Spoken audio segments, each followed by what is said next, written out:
আসসালামু আলাইকুম। প্রিয় মুসলিম ভাই বোনের কাছে আমার অনুরোধ, আপনারা সকলেই জান্নাত জাহান্নাম সম্বন্ধে আহ, সকল মিডিয়ার অ্যাপ যে আমরা মোবাইল ব্যবহার করি বিস্তারিত পুঙ্খানুপুঙ্খানু বিস্তার এইগুলো আপনারা শেয়ার করেন, যাতে আমাদের মুসলমান আমরা জাতি জান্নাত জাহান্নাম সম্বন্ধে একটু জ্ঞান অর্জন করি। সেই সাথে সঠিক ইসলাম, নারীদের হক অধিকার, পুরুষের হক অধিকার, এগুলো বিস্তার ঘটাই আমরা হালাল উপার্জন, দান খয়রাতের কী কী উপকার, আমরা সম্পদ বাড়ানোর চিন্তা করি। আমরা এই সম্পদ জমাই রেখে সম্পদ বাড়াবার চেষ্টা করি, আসলে এটা সম্ভব না। আপনি সম্পদ বাড়াইতে হবে দান খয়রাতের মাধ্যমে, কারণ আপনি 10 টাকা দান করলে তার 10 গুণ আল্লাহ দেয়, তাহলে 100 টাকা পাইতেছেন। তাহলে আমাদের দান খয়রাতে তো একটা সুবিধা না, সম্পদ তো বাড়ায়, আপনি বালা মুসিবত কাটে, হায়াত বাড়ে। এখানে নয়, কবরের জগতেও আপনি সওয়াব পাইতেছেন, আবার পরকালে এটা ছায়া, আরশের নিচে ছায়া হয়ে দাঁড়াবে। তাহলে আপনার একটা দানের এটার বেনিফিট শুধু এক জায়গায় না, দুনিয়াতে আছে, কবরের জগৎ আছে, পরকাল আছে।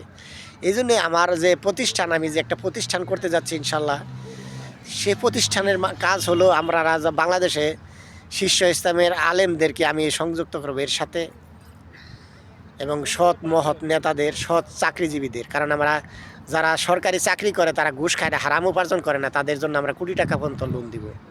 আমাদের এখানে প্রতিষ্ঠানের লোনের সিস্টেম হচ্ছে কিস্তি দিতে হবে না। কারণ আপনি একটা 1 কোটি টাকা লোন নিয়ে যে একটা বাড়ি বানালেন, ওই বাড়িটা ভাড়া দিয়ে কিস্তি, ওইটাই কিস্তি, টাকা শেষ, তারপরে আপনার কিস্তি শেষ। এদের আমার পরিকল্পনা যেটাই, যে আমি বাংলার জমিনে না, শুধু বিশ্বের কোথাও দরিদ্র মানুষ থাকবে না, যে আমি এটা করতে পারি। কারণ আপনি কোটিপতি হয়েছে চাইলে আপনি দান খয়রাত করতে হবে। যদি আমাদের এই প্রতিষ্ঠানে দান করেন, তাহলে আমরা যদি বাংলাদেশের 18 কোটি জনগণ 100 টাকা করে দিলে কত টাকা হয়? তাহলে যেগুলো এলাকায় বন্যায় কবলিত হয়েছে তাদের বাড়িতে যে আমরা 4-5 তলা করে বিল্ডিং বানিয়ে দিই, সেখান থেকে ভাড়া দিয়ে আমরা টাকাটা উসুল করি। কারণ 5 তলা বিল্ডিং বানিয়ে দিলাম, 1 তলা আমাদের প্রতিষ্ঠানে দান করলেন, তাহলে ওই টাকাটা আসবে, এবং ওই টাকাটা জমা করে আমার সমস্ত মানুষ যে দান করবে, আপনার একজন ভিখারিকে কোটিপতি বানাই দিব, সেই ইনকামের সোর্স বানাই দিলাম। সে ধারা যেমন ভিক্ষা করে খেয়েছে, এখন ভিক্ষা দিবে, এই আমাদের প্রতিষ্ঠানে পয়সা দিবে ওই ইনকামের টাকা থেকে। ওই টাকা দিয়ে আমি দরিদ্র মুক্ত বিশ্ব করতে চাই, এবং অপরাধ পাপ মুক্ত। কারণ আমরা যা কাকে দেব, যে ঘুষ খায় না, হারাম খায় না, চাঁদাবাজি করে না, যে বিড়ি সিগারেট জর্দা তাম্বাকু হারাম মদ গাঞ্জা এসব নাই, জুয়ার মধ্যে নাই, ওই লোকদেরকে আমরা সাহায্য করব।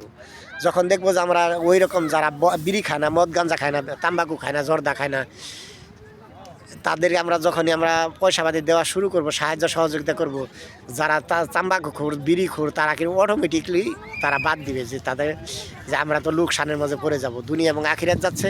কারণ যারা এই হারাম ভক্ষণ করছে, অভ্যাসে পরিণত হয়েছে, তারা অটোমেটিকলি বলতে হবে না, তারা অটোমেটিকলি বাদ দিবে। কারণ বিড়িখোরের বাড়িতে আমাদের লোনের টাকা যাবে না, আমাদের হারাম কোনো উপার্জন নাই, এখানে লোনের কিস্তিও সহজ। কারণ আপনি 5 তলা ফাউন্ডেশন দিয়ে বাড়ি করলেন, আমরা 1 কোটি টাকা দিলাম, আর আপনি যতটুকু পারেন এক যোগ করে ওটা আপনি বাড়ি বানিয়ে ভাড়া দিয়ে ওটাই আমার কিস্তি, তাহলে কিস্তি আপনার সহজ হইলো। আর 2-4টা রুম আপনার থাকার ব্যবস্থা হইলো, বাকিটা ভাড়া দিয়ে দিলাম। তাহলে আমরা দরিদ্রমুক্ত বিশ্ব করতে কিন্তু সহজ, হালাল উপার্জনের মাধ্যমে। এই জন্য আমার এই প্রতিষ্ঠানে জন্য আপনারা দোয়া করবেন, যেটা বিস্তার ঘটাতে পারি আমি। এই জন্য আমি অল্প কিছুদিনের মধ্যে বাংলার জমিনে যাব ইনশাল্লাহ। এই প্রতিষ্ঠানের উদ্ভাবন করব, বিভিন্ন বাংলাদেশের সরকারি চাকরিজীবী দিয়ে শীর্ষস্থানীয় আলেমদের একত্র করে এর নিয়ম কানুন, এবং আমি যে পরিকল্পনা নিয়েছি সেটা আমি শেয়ার করব, এবং আমি সরকারের কাছে আবেদন জানাবো। সেজন্য আমার দাবি যে আমি চাই যে আমার এই প্রতিষ্ঠানের উদ্ভাবনীতে আমার বাংলার জমিনে দরিদ্রমুক্ত বাংলাদেশ গড়তে যে কার্যক্রম শুরু করব, এটা চাই যে ডক্টর মোহাম্মদ ইউনূস স্যার থাকবে, সেই সাথে শীর্ষ ইসলামের আলেমরা থাকবে, সেই সাথে থাকবে ডক্টর জাকির নায়েক, এবং বাংলাদেশের বিভিন্ন আলেম ওলামায়গণ, তারা উপস্থিত থেকে আমাদের এই প্রতিষ্ঠানটা চালু করবো ইনশাল্লাহ অল্প সময়ের মাঝেই। দোয়া করবেন যেন আল্লাহ আমার প্রতিষ্ঠানটি চালু করার, আমি দুনিয়াতে কেউ বা দুনিয়াতে স্থায়ী নয়, আমি মানুষের কল্যাণে কিছু করে তারা আমাকে আল্লাহ দুনিয়া থেকে নেয়।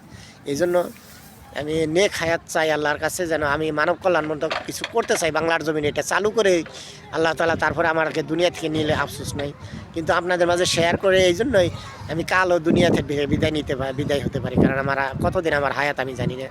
জানি আমার এই পরিকল্পনার বাস্তবায়ন আপনারা করেন। আমি কাগজপত্র সব কিছু জমা দিয়েছি, ইনশাল্লাহ আগামী সপ্তাহে হয়তো কাগজপত্র পাওয়ার সম্ভাবনা আছে ইনশাল্লাহ।